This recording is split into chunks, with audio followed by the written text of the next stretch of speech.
సింహాచలం విషాద ఘటనపై ఏపీ ప్రభుత్వం విచారణకు ఆదేశించింది. 3 సభ్యులతో విచారణ కమిటీ ఏర్పాటు చేసింది. గోడ కూలిన ఘటనపై సీఎం చంద్రబాబు ఉన్నత స్థాయి సమీక్ష నిర్వహించారు. టెలికాన్ఫరెన్స్ ద్వారా మంత్రులు ఉన్నతాధికారులతో చర్చించారు. టెలికాన్ఫరెన్స్ లో మంత్రులు ఆనం, డోలా బాల వీరాంజనేయ స్వామి, అనిత, అనగాని సత్యప్రసాద్, ఎంపీ భరత్ తో పాటు సింహాచల దేవాలయ ధర్మకర్త అశోక్ గజపతిరాజు పాల్గొన్నారు. ప్రమాదంపై తీవ్ర విచారం వ్యక్తం చేసిన ముఖ్యమంత్రి చంద్రబాబు ఘటన జరిగిన తీరు, క్షతగాత్రులకు అందుతున్న వైద్య సాయం గురించి తెలుసుకున్నారు. మరోవైపు మృతుల కుటుంబాలకు ఎక్స్గ్రేషియా ప్రకటించింది ప్రభుత్వం. మృతుల కుటుంబాలకు 25 లక్షలు, గాయపడిన వారికి 3 లక్షల పరిహారం అందిస్తామని తెలిపారు. బాధిత కుటుంబ సభ్యులకు దేవాదాయ శాఖలో అవుట్సోర్సింగ్ ఉద్యోగం ఇవ్వాలని నిర్ణయించింది సర్కార్.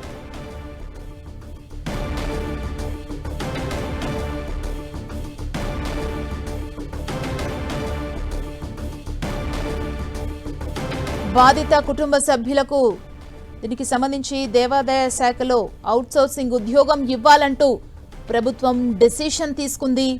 ఈ ఘటనపై ఏపీ సీఎం చంద్రబాబు నాయుడు స్పందించారు. సింహాచలం ఘటనపై విచారణకు ఏపీ ప్రభుత్వం ఆదేశాలను ఇవ్వడం జరిగింది. 3 సభ్యులతో విచారణ కమిటీని ఏర్పాటు చేశారు. సింహాద్రి అప్పన్న చందనోత్సవంలో విషాదం చోటు చేసుకుంది. 300 రూపాయల టికెట్ క్యూ లైన్లో గోడకూలి 7 భక్తులు చనిపోయారు. మరికొంతమందికి తీవ్ర గాయాలయ్యాయి. దీనిపైన విచారణకు ఆదేశించింది ఏపీ ప్రభుత్వం. మరింత సమాచారాన్ని మా ప్రతినిధి రవిచంద్ మనకు అందిస్తారు. రవిచంద్, ఘటన పట్ల ముఖ్యమంత్రి చాలా ఆవేదన వ్యక్తం చేస్తున్నారు. సుమా, ఇప్పుడే టెలికాన్ఫరెన్స్ నిర్వహించారు.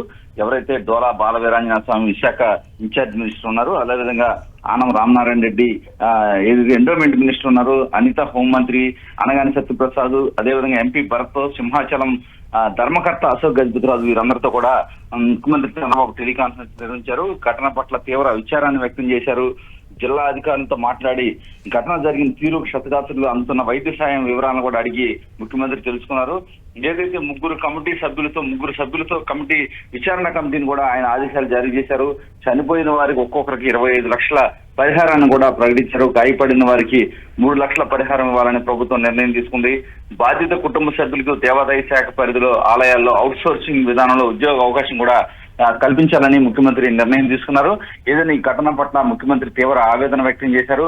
ఏదైతే చందనోత్సవం సంబంధించి ఇప్పటికే అధికారులు కూడా పూర్తి ఏర్పాట్లు చేశారు. అయినా కూడా ఇటువంటి దురదృష్టకర సంఘటనకి కారణాలు ఏంటని కూడా ముఖ్యమంత్రి అధికారులతో కావచ్చు, మంత్రులతో మాట్లాడుతున్న పరిస్థితి ఉంది. మొత్తానికి 3తో విచారణ కమిటీ వేశారు.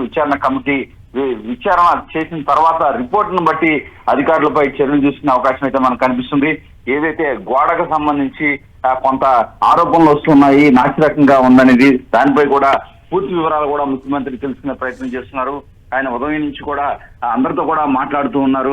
చాలా సీరియస్ గా ఈ అంశాన్ని అయితే తీసుకుంది రాష్ట్ర ప్రభుత్వం.